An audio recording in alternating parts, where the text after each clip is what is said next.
Bahkan di antara alasan para sahabat ingin masuk surga adalah di sana ada kekasihnya, yaitu baginda Rasulullah sallallahu alaihi wasallam.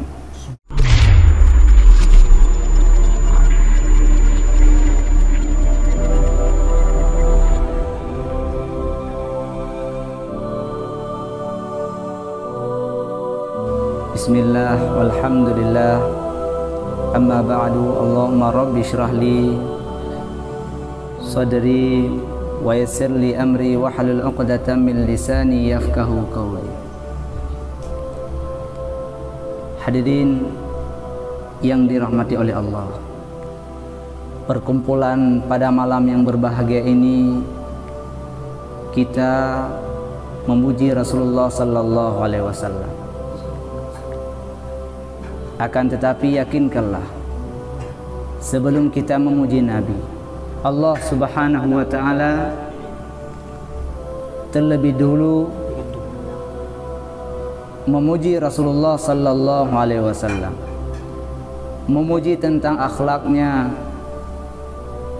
memuji tentang fisiknya, bahkan seluruh anggota tubuh Rasulullah sallallahu alaihi wasallam Allah sebutkan di dalam Al-Qur'an, di antaranya dadanya. Alam nasyrah laka sadrak, dada Nabi Allah sebut di dalam Al-Qur'an. Apa makna pujian kita, manusia yang banyak dosa, sedangkan Nabi telah dipuji oleh zat yang mulia, zat yang agung, yaitu Allah subhanahu wa ta'ala. Maka wajar karena akhlaknya Nabi, karena keindahan budi pekertinya Nabi, karena indahnya tubuhnya Nabi, penciptaannya Nabi, maka para sahabat begitu besar rasa cintanya kepada Nabi. Bahkan di antara alasan para sahabat ingin masuk surga adalah di sana ada kekasihnya, yaitu baginda Rasulullah sallallahu alaihi wasallam. Bagaimana besar rasanya cinta para sahabat kepada Nabi? Seorang kafir pernah mengungkapkan, beliau berkata, inni la ara ahadan yuhibbu ahadan ka ashabi Muhammadin yuhibbu Muhammadan. Aku tidak pernah seseorang mencintai seseorang melebihi daripada cintanya sahabat Nabi kepada baginda Rasulullah sallallahu alaihi wasallam. Kenapa? Karena akhlaknya Nabi, karena budi pekertinya Nabi. Maka Allah menyatakan dalam Al-Qur'an, wa innaka la'ala khuluqin azim, sungguh engkau wahai Muhammad berada di atas akhlak yang agung, akhlak yang mulia. Maka akhlak Nabi merupakan akhlak Al-Qur'an. Inilah Rasulullah sallallahu alaihi wasallam. Maka kalau ada yang bertanya, bagaimana ataupun coba sifatkan tentang baginda Rasulullah sallallahu alaihi wasallam, maka cukup apa yang telah dikatakan oleh Hasan bin Sabit, khuliqta mubarra'an min kulli aibin faka'annama qad khuliqta kama tasha'u. Ya Rasulullah, engkau diciptakan bersih daripada segala aib, seolah-olah engkau diciptakan sesuai dengan keinginanmu.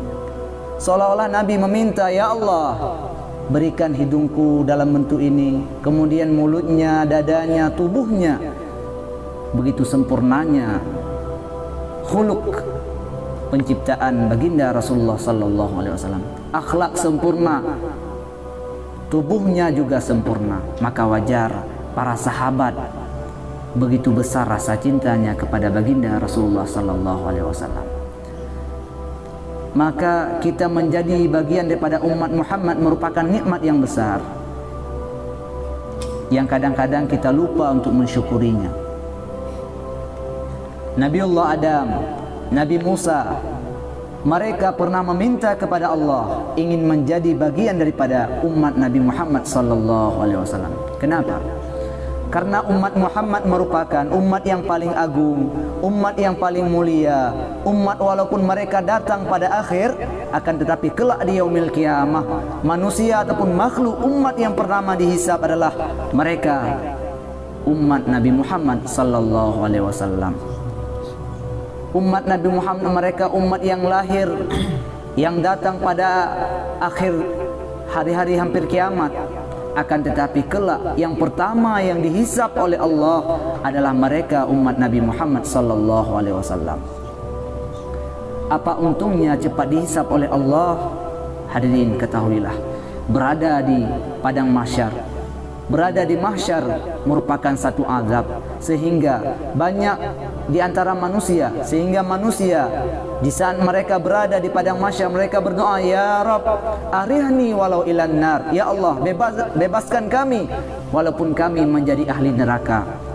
Ini membuktikan panasnya ataupun dahsyatnya siksaan di saat mereka berada di padang mahsyar.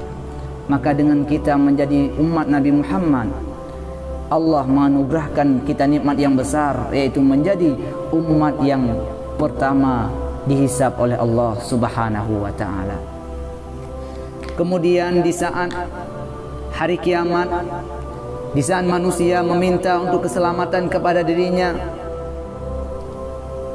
mereka berdoa, ya Rabb nafsi nafsi, wahai Tuhan kami bebaskan kami, selamatkan kami.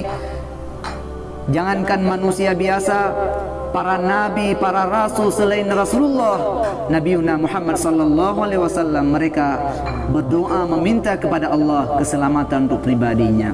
Akan tetapi ketahuilah bahwa yang berani sujud di ketika itu di hadapan Allah adalah Nabi kita Muhammad sallallahu alaihi wasallam. Rasulullah bersujud di hadapan Allah. Rasulullah berkata, ya Rabb inni la as'aluka nafsi wala Fatimah ibnati wala Abbas ammi walakin ummati. Apa kata Nabi? Ya Allah, hari ini aku bersujud di hadapanmu. Hari ini aku tidak meminta kepadamu keselamatan kepada pribadiku.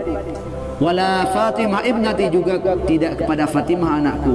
Wala Abbas ammi, juga bukan kepada Abbas pamanku. Walakin ya Allah, akan tetapi aku minta pada hari ini keselamatan bagi umatku. Inilah salah satu bentuk rasa cinta baginda Rasulullah kepada umatnya. Bahkan di antara doa Nabi, Rasulullah berdoa, ya Allah, sebelum amal hambaku malaikat naikkan kepadamu, maka perlihatkan amal tersebut kepadaku. Maka disebutkan, diriwayatkan bahwa tiap hari Kamis, di mana hari Kamis sorenya Kamis merupakan hari dinaikkan amal hamba kepada Allah Subhanahu wa taala, maka para malaikat sebelum menampakkan amal seorang hamba kepada Allah, terlebih dulu menampakkan kepada Rasulullah sallallahu alaihi wasallam. Maka disebutkan bahwa Rasulullah semua mengenal umatnya. Ayahnya dikenal oleh Nabi, kita semua dikenal oleh Nabi, bahkan orang tua kita dikenal oleh Nabi. Kenapa? Karena tiap hari Kamis di saat malaikat menaikkan amal kita kepada Allah, malaikat perlihatkan amal kita. Rasulullah di saat melihat amal kita, amal baik, dalam minggu ini semua amal baik, maka Rasulullah tersenyum senang baginda Nabi. Akan tetapi bayangkan di saat Rasulullah melihat amal hambanya penuh dengan kemaksiatan, maka Rasulullah sedih dan Rasulullah mendoakan kepada umatnya. Maka dari ini marilah kita yang pertama mengingat Nabi, merenungkan bagaimana rasa cintanya Nabi kepada kita, mengikuti tauladan dan jejak, karena Nabi merupakan tauladan yang baik bagi kita. Laqad kana lakum fi Rasulillahi uswatun hasanah. Rasulullah merupakan menjadi tauladan yang baik bagi kita.